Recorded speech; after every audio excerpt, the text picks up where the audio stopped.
Welcome back to the channel quick prep classes. My name is Shahrukh Saifi. तो बच्चों, आज की ये जो वीडियो है एक नए टॉपिक के ऊपर है, क्योंकि मैं अलग अलग टॉपिक के ऊपर आपके लिए वीडियो वैसे भी लेके आ रहा हूँ। अभी लास्ट मैंने आपको CUET एग्जाम प्रिपरेशन और साथ ही मैंने दिल्ली के अंदर टीचर बनने का कोर्स से रिलेटेड वीडियो आपके लिए प्रोवाइड कराई थी। अगर नहीं देखा तो देख लेना। और आज की ये जो वीडियो है उसके अंदर बच्चों मैं आपका ग्रेजुएशन से रिलेटेड बताने वाला हूं कि आप अपने यूजी लेवल पे यानी कि अंडर ग्रेजुएट लेवल पर इस यूनिवर्सिटी से अपना कॉलेज कर सकते हो। और आपने नाम देख ही लिया है, मैं बात कर रहा हूं एनसी वेब की। अब प्रॉब्लम यहां पर यह है कि ये जो एनसी वेब है ना, वो ओनली फॉर गर्ल्स के लिए, क्योंकि इसकी फुल फॉर्म भी यही है कि non collegiate women's education board, NC web. और ये किसके अंडर में आता है? दिल्ली यूनिवर्सिटी के अंदर। पहली चीज मैं आपको कंफर्म कर देता हूं बच्चों, बहुत सारे को यही रहती है कंफ्यूजन इस बात की कि दिल्ली यूनिवर्सिटी क्या क्या करवा रहा है। देखिए, दिल्ली यूनिवर्सिटी के 90 से ज्यादा कॉलेजेस आपको रेगुलर बेसिस के देखने को मिलेंगे, जहां पे मंडे टू फ्राइडे क्लासेस लगती है या मंडे टू सैटरडे। ओके, उसके बाद उसका आता है SOL, जिसे स्कूल ऑफ ओपन लर्निंग के नाम से जाना जाता है। यहां पर भी हर साल बहुत सारे बच्चे एडमिशन लेते हैं। तो ये ओपन बेसिस पे होता है, जहां जहां पे ज्यादातर जो क्लासेस होती है वो सैटरडे संडे होती है। लेकिन वो सैटरडे संडे भी बच्चे स्टार्टिंग में उनका मन करता है लेने का, बट जब उन्हें रियलाइज होता है वो भी नहीं चाहते। लेकिन तीसरा जो ऑप्शन है जो गर्ल्स के लिए है, क्योंकि लड़कियां हैं, पढ़ना चाहती है ज्यादा, तो दिल्ली यूनिवर्सिटी ने एनसी वेब का कोर्स भी इन बच्चों के लिए निकाला है, जो कि BA प्रोग्राम और बीकॉम वाले बच्चों के लिए, यानी कि बैचलर ऑफ आर्ट्स और बैचलर ऑफ कॉमर्स के लिए। तो क्या है ये एनसी वेब और इसका एडमिशन कैसे होता है, फीस का स्ट्रक्चर कैसा है, क्या ये सही करना सही रहेगा या नहीं रहेगा, सारी चीजें बच्चों आपको इस वीडियो में पता चल जाएगी शुरू से लेकर आखिरी तक। क्योंकि मैं जो रेफरेंस ले रहा हूँ वो लास्ट ईयर के प्रोस्पेक्टस के अकॉर्डिंग ही मैं आपको बता रहा हूँ इस वीडियो के अंदर। तो आप बड़ा ध्यान से देखिएगा, ठीक है। चलिए, तो सबसे पहले इस ये देख, यहाँ पर आप देख सकते हैं यूनिवर्सिटी ऑफ दिल्ली यहाँ पे ऑलरेडी मेंशन है। और शुरुआत में इसके बारे में थोड़ी चीज बता रखी है, लेकिन मैंने एक चीज यहाँ पे हाईलाइट कर रखी है कि अभी के समय 31,000 से ज्यादा लड़कियां पढ़ रही है, एनसी वेब से अपना कोर्स कर रही है BA प्रोग्राम का। तो ये भी जरा आपको पता होना चाहिए, ठीक है। तो कुछ चीजें आपके लिए दे रखी है कि आप अच्छे तरीके से आपको रीड आउट कर लेनी चाहिए, लेकिन मेन मेन चीजें मैं आपको बताता हूँ। अगर ये PDF की रिक्वायरमेंट है तो मैं टेलीग्राम ग्रुप में अपलोड कर दूंगा, क्योंकि ये जो कोर्स है only for women's candidate residing in NCT Delhi, ठीक है। दिल्ली के अंदर रहने वाली जो भी गर्ल्स है जो अपना आफ्टर 12 कोर्स करना चाहती है BA प्रोग्राम, तो वो एनसी वेब के लिए एलिजिबल है। बस क्या होगा कि जब एडमिशन की रिक्वायरमेंट होगी तब बच्चों को अपना प्रूफ दिखाना पड़ेगा, रेसिडेंट प्रूफ। उसके अंदर बच्चों आधार, वैलिड वोटर ID, ये सारी चीजें जो नॉर्मल सी होती है। लेकिन अब होता क्या है कि जैसे स्कूल ऑफ ओपन लर्निंग के अंदर बहुत सारे बच्चे सैटरडे संडे तो क्लास होती है, बट वो जाते ही नहीं है, क्योंकि उन्हें ऐसा लगता है कि वहां पे क्लास होती नहीं है, या हमेशा से डाउट रहता है कि यार क्लास हुई कैंसिल होगी, कभी एक क्लास हो रही है। लेकिन जब बात एनसी वेब वाले स्टूडेंट्स की आती है तो यहाँ पर बच्चों जो अटेंडेंस है वो कंपलसरी रखी गई है। आप देख सकते हो यहाँ पे लिखा हुआ है कि 66% अटेंडेंस जो है हर एक सेशन के अंदर कंपलसरी है, अदरवाइज आपको एग्जाम में बैठने नहीं दिया जाएगा। तो भैया सैटरडे संडे यहाँ पे क्लास होती है तो आपको हर एक कंडीशन में जाना ही पड़ेगा। और भी इसके बारे में अभी जानकारी आपको पता चलती रहेगी। ये तो स्टार्टिंग की इंफॉर्मेशन है। अब थोड़ा सा स्क्रॉल डाउन करते हैं, ये बाकी जो जो इंपॉर्टेंट चीज है आपके लिए वो मैं आपको बताता हूँ। कॉन्टैक्ट की डिटेल की अगर बात की जाए तो यहाँ पे सभी के नंबर आपको देखने को मिल जाएंगे, और उन टीचिंग सेंटर जहां जहां पर आपकी क्लासेस होती है उनके नाम, जो आपके टीचर है, टीचर इंचार्ज है, और उनका फोन नंबर भी आपको देखने को मिल जाएगा। ये सभी कॉलेजेस के अंदर, ये DU के अंदर ही आते हैं सारे कॉलेजेस, रेगुलर कॉलेजेस है ये, इस बात का भी ध्यान रखना। लेकिन रेगुलर वाले की मंडे टू फ्राइडे क्लास होती है, सैटरडे संडे ऑफ होता है, लेकिन सैटरडे संडे आपकी क्लास ली जाती है। तो अदिति महाविद्यालय हो गया, आर्यभट्ट हो गया, भागनी हो गया, इतने सारे कॉलेजेस है, ठीक है। अब इनके बारे में भी आगे आपको पता चलता रहेगा। उसके बाद यहाँ पे आपको बता रखा है कि dedicated phone number for each NC web college centre along with email, वो भी आपको ऑफिशियल वेबसाइट पे देखने को मिल जाएगी, जो कि मैंने आपको इसी प्रोस्पेक्टस में दिखा दिया। उसके बाद एक चीज और बताई गई है कंटेंट के बारे में कि ये सारा कंटेंट आपको इसमें देखने को मिल रहा है। तो सबसे पहले डेडलाइंस के बारे में आपका पहले ही सवाल रहेगा कि सर एडमिशन यानी कि रजिस्ट्रेशन कब से ओपन होंगे। तो आप अंदाजा लगा लीजिएगा कि अगर मैं लास्ट ईयर की बात करूं, ऑनलाइन रजिस्ट्रेशन वो बच्चों 2 अगस्त से स्टार्ट हुए थे और 31 अगस्त तक चले थे। तो जुलाई के बाद ऑलमोस्ट प्रोसेस शुरू हो गया था, लेकिन अब क्या है कि आपका जून जो है ऑलमोस्ट आपके एग्जाम फिनिश्ड हो जाएंगे, तो जून के बाद ही मतलब हाईली चांसेस है कि जुलाई वाले मंथ में ही आपके एडमिशन स्टार्ट हो जाए। अदरवाइज आपको ये तो पता रहेगा कि चलो इसी जुलाई में या फिर अगस्त में गारंटेड स्टार्ट हो जाएंगे। अब इसमें एडमिशन होता कैसे है, इसमें भी बच्चों कट ऑफ के बिहाफ पर ही एडमिशन होता है। बट ये जो कट ऑफ होती है टेंशन लेने की जरूरत नहीं है, ऑलमोस्ट ज्यादातर बच्चों का मैं तो ये मानता हूँ कि सभी बच्चों का नाम आ जाता है, क्योंकि सीटों की कोई कमी नहीं है, सीट्स की कोई कमी है यहाँ पे, ठीक है। जैसे इसमें टोटल कट ऑफ कितनी आती है, जैसे first cut off, second, third, fourth और फिफ्थ, 5 तो कंपलसरी कट ऑफ आती ही आती है। और हर एक कट ऑफ के अंदर जैसे आपका सपोज कीजिएगा पहली कट ऑफ में नाम आ गया, तो बच्चों आपको पेमेंट भी पहली कट ऑफ में ही पे करनी होती है। सवाल यहाँ पर है कि सर कितनी पे करनी होती है, थोड़ा सा रुकिएगा आपको पता चल जाएगा। तो कट ऑफ के बिहाफ पर ही आपका एडमिशन होता है। एक सवाल यहाँ पे बच्चों का निकल सकता है, तो सर हमें क्या यहाँ पे टेस्ट नहीं देना होगा जैसे सीयूटी एग्जाम में देना हो रहा है। तो पहले मैं आप बता देता हूँ, वैसे ये बात मेरे को स्टार्टिंग में बता देनी चाहिए थी कि बच्चों एनसी वेब के अंदर CUET exam, common university entrance test, eligible नहीं होता है। इसमें आपके 12th के जो नंबर होते हैं उन्हीं के बिहाफ पर एडमिशन मिल जाता है। कट ऑफ में जो भी नाम है उस कट ऑफ में आप एडमिशन ले सकते हो। 5 मैंने आपको बता दी कंपलसरी आती है। उसके आगे भी बता रखा है in case seats are vacant, तो आगे भी कट ऑफ निकलते रहेगी, यहाँ पे साफ चीजें लिखी हुई है, ठीक है। बाकी जो लिस्ट होती है वो डिस्प्ले हो जाती है ऑफिशियल वेबसाइट पर। ये है एनसी वेब की ऑफिशियल वेबसाइट, यहाँ पर मैं आपको दिखा भी देता हूँ, मैंने ओपन कर रखी है ये रही, ठीक है। इसका लिंक डिस्क्रिप्शन में आपको मिल जाएगा। उसके बाद है बच्चों थोड़ा सा अगर हम डाउन करते हैं तो the admission process is completely contact lens, यानी कि आपका फिजिकल अपीयरेंस की कोई जरूरत नहीं है। And the student can access her dashboard for admission from the link जो दे रखा है ये वाला।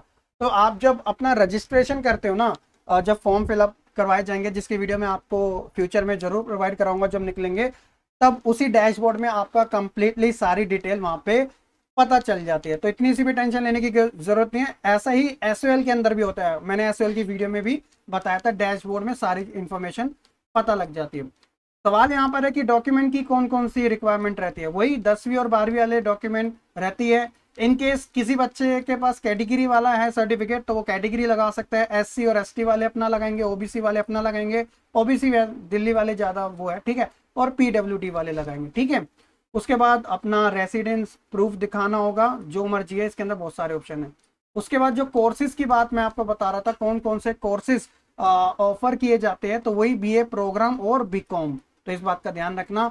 और मेरिट बेस्ड एडमिशन प्रोसेस है, मैंने आपको स्टार्टिंग में बता दिया था कि 12th के नंबर के हिसाब से ही आपका एडमिशन यहाँ पर होता है। आपको रजिस्ट्रेशन करना है, इन सभी स्टेप को फॉलो करते हैं, वो तो जब फॉर्म निकलेगा तभी आपको पता चल जाएगा।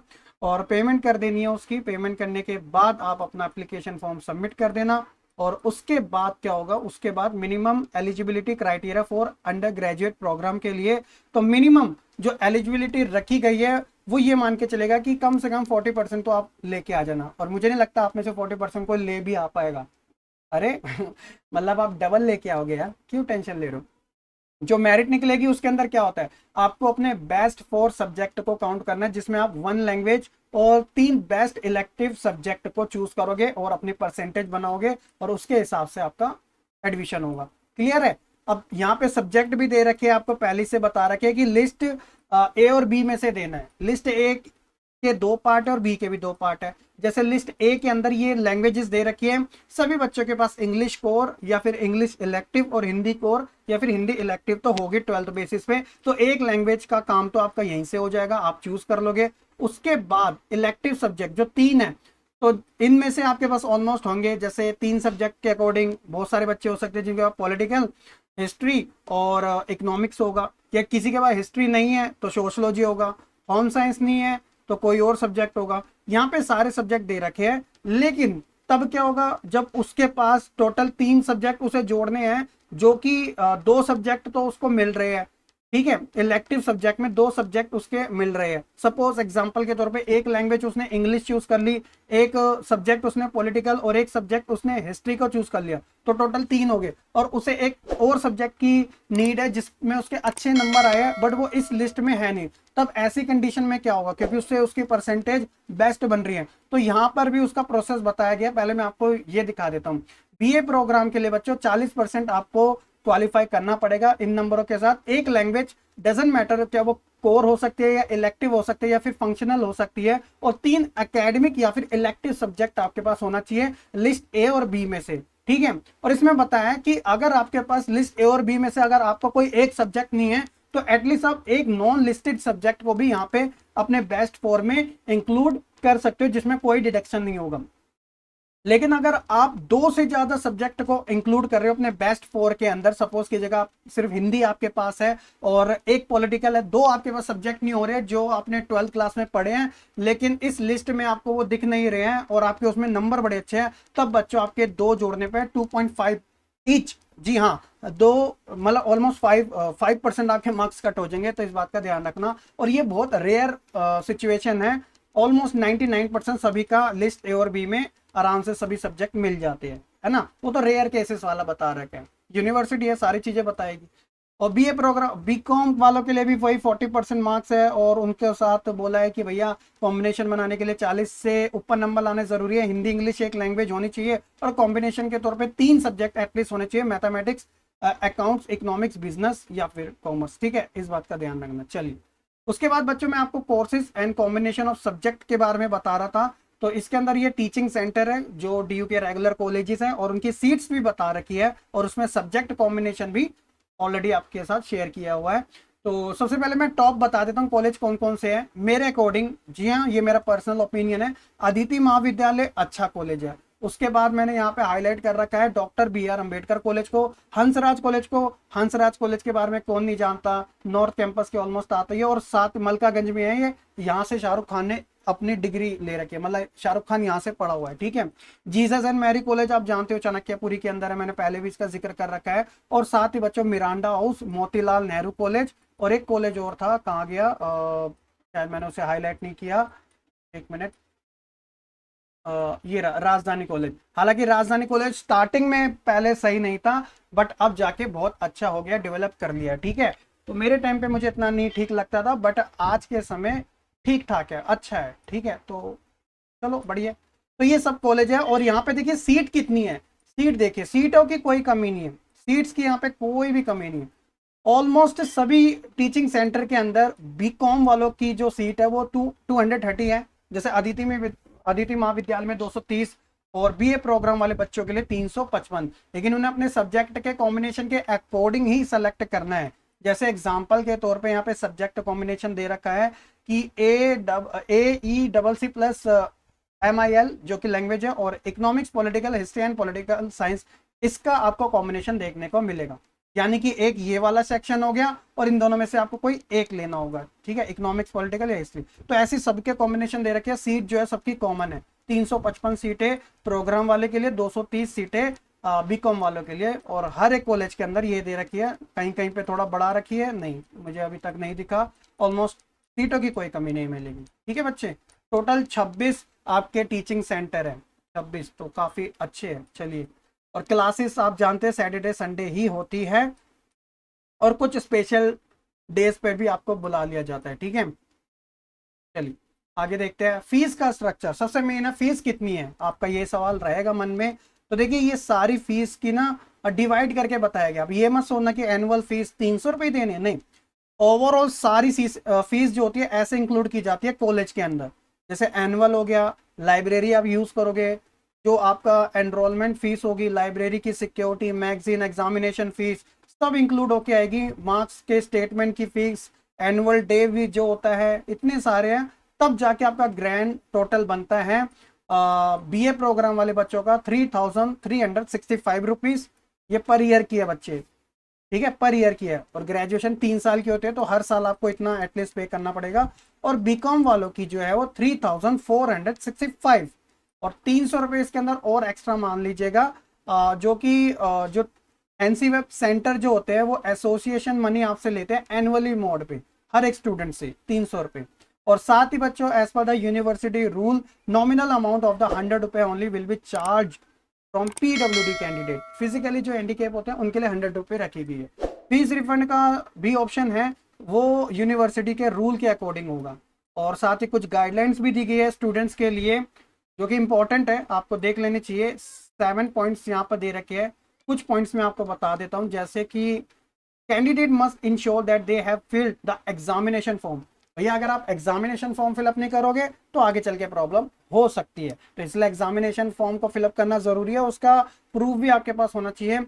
और जो आइडेंटिटी कार्ड्स एंड मार्क्स है ये भी काफी इंपॉर्टेंट हो जाता है, साथ लेके जाना जब आप अपना एग्जामिनेशन फॉर्म फिलअप कर रहे होते हैं। और साथ ही बच्चों यहाँ पे बता रखा है कि student must note that it will be entirely their responsibility to personally get in touch with the teaching college. ये आपकी खुद की पर्सनल ये प्रॉब्लम है, रिस्पॉन्सिबिलिटी है माफ करना, कि आपको टच में रहना जरूरी होगा, सभी आपको करना पड़ेगा। XYZ जो भी आप कॉलेज में एडमिशन ले रहे हो 26 से ज्यादा है, ठीक है। बीए प्रोग्राम और बीकॉम के लिए ऑलरेडी फिक्स्ड किया गया है, बाकी एग्जामिनेशन फॉर्म के बारे में है। और हाँ, जो आपके पास एलिजिबिलिटी है ना ग्रेजुएशन कंप्लीट करने की, वो 5 ईयर है, 5 साल की है, ठीक है।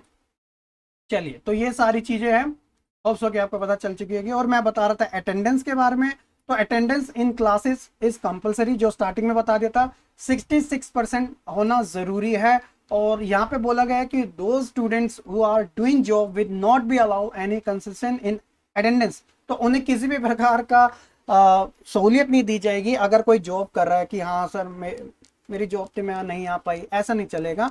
बिल्कुल भैया अटेंडेंस कंपलसरी है तो है। और साथ ही ये भी बोला गया है कि बच्चों अगर आप एक्स्ट्रा करिकुलर एक्टिविटीज के अंदर पार्टिसिपेट करोगे तो इससे आपके जो परसेंटेज है अटेंडेंस के वो और बढ़ा दिए जाएंगे, यानी कि 6% तक आपको मिल सकती है अटेंडेंस। तो 66 तो मिनिमम रखी गई है, तो वो तो बच्चे के ऊपर है, सैटरडे संडे उसे जाना पड़ता है, ठीक है। और साथ ही बोला है कि जिन बच्चों का जो बच्चे फेल होते हैं तो उन्हें क्या कहते हैं इमीडिएटली इन्फॉर्म करना पड़ता है 40 दिन के अंदर अंदर अपने बोर्ड से। और साथ ही जो बच्चे रीवैल्यूएशन करवाना चाहते हैं, मतलब कि भैया एग्जाम ठीक गया था नंबर कम दिए, तो उनको क्लास लेने पड़ेगी जब तक रिजल्ट ना आ जाए रीवैल्यूएशन का, तो इसलिए ये भी ध्यान रखना, ठीक है। कुछ फाइनेंशियल एड और बुक भी प्रोवाइड कराई जाती है जो डिजर्विंग कैंडिडेट होते हैं, 3000 रुपये उन्हें मिलते हैं। टेक्स्ट बुक सभी चीज़ें अवेलेबल होती है, उसका एप्लीकेशन फॉर्म अवेलेबल होगा यही एनसी वेब की ऑफिशियल वेबसाइट पे, जहाँ पर जो डिजर्विंग कैंडिडेट है वो अपना फॉर्म फिलअप कर सकते हैं, उसे वाकई में ज़रूरत है। और साथ ही बच्चों ट्रांसपोर्ट का भी आपको सपोर्ट मिलता है, यानी डीटीसी जो बस पासिस होती है पर मंथ के हिसाब से आपका बनाया जाता है, उसे वेरीफाई तो कॉलेज की तरफ से आपका हो जाता है। ये रेगुलर में भी फैसिलिटी है और यहाँ पर भी है, लेकिन एसओएल में नहीं है ना, इसमें आपको दे रखे। तो अब सवाल यहाँ पर यह है कि सर आपने सारा बता दिया, यहाँ पे सिलेबस भी बता रखा है, वो आपको यहाँ से मिल जाएगा। यहाँ पर मैं आपको दिखा देता हूँ, ये रहा एकेडमिक वाला सेशन, ये एडमिशन वाले सेशन पे जाओगे, यहाँ पे सारी चीज़ें अवेलेबल होती है। और साथ ही बच्चों कंपलसरी टेस्ट भी होता है यहाँ पे हिंदी का, जिनके पास नहीं है वो भी दे सकता है, सितंबर और मार्च में होता है, ठीक है। तो ये ओवरऑल है। सवाल यहाँ पर यह है कि आपके लिए करना सही रहेगा नहीं रहेगा। देखिए जो बच्चे जो भी गर्ल्स अगर चाहती है कि वो ओपन से ही करेगी कॉलेज और उसे रेगुलर नहीं जाना है, हो सकता है बहुत सारे रीज़न हो सकता है, फीस को लेकर या डेली पॉसिबल नहीं है जा पाना वगैरह वगैरह बहुत सारे होते हैं। तो भैया मेरे अकॉर्डिंग आपको एनसी वेब जो दिल्ली यूनिवर्सिटी का ही एक कोर्स है ओनली फॉर गर्ल्स के लिए कर लेना चाहिए। अगर मैं आपको ये बताऊं, या हो सकता है मुझसे ऐसा पूछो कि सर बताइए एसओएल सही है या एनसी वेब, तो दोनों ठीक है, बट सर अपने अकॉर्डिंग बताइए कि हम किस में ले, तो आप मेरे अकॉर्डिंग आप एनसी वेब में ले सकते हो, क्योंकि यहाँ पे अटेंडेंस आपकी कंपलसरी है, तो सैटरडे संडे आपकी क्लास होती है, आप स्टडी में टच में रहोगे और बाकी 5 डेज अपना कोई पर्सनल काम भी कर सकते हो XYZ, ठीक है। बट एसओएल के कंपैरिजन में एनसी वेब ज़्यादा बेस्ट है, तो मैं आपको यही सजेस्ट करूंगा कि आप जब इसके फॉर्म निकलेंगे तो अगर आप एसओएल में एडमिशन ले रहे हो तो इसकी जगह आप इसमें एडमिशन ले लो और आपको 2 दिन कॉलेज भी जाने को मिलेगा। अगर आप नहीं जाना चाहते हो तो ठीक है भैया, फिर एसओएल में ही ले लो, कोई दिक्कत वाली बात नहीं। तो ये तो बच्चों आज की इस वीडियो में सारी चीज़ें मैंने आपको बता दी। एनसी वेब क्या होता है, कैसे एडमिशन होता है, जब इसके रजिस्ट्रेशन स्टार्ट होंगे तो बच्चों मैं आपको बता दूंगा। और बस मिलते हैं फिर अपनी नेक्स्ट वीडियो में। अगर आप किसी और टॉपिक पे वीडियो की डिमांड करते हो तो आप कमेंट सेक्शन में बता देना, मैं उसके ऊपर भी वीडियो डिटेल में बना दूंगा। वीडियो पसंद आई तो लाइक कमेंट शेयर जरूर करना, चैनल पे नए हैं तो सब्सक्राइब कर देना। मिलते हैं फिर नेक्स्ट वीडियो में, तब तक के लिए सही बच्चे खुश रहे, पढ़ते रहे और ऐसे ही आगे बढ़ते रहे।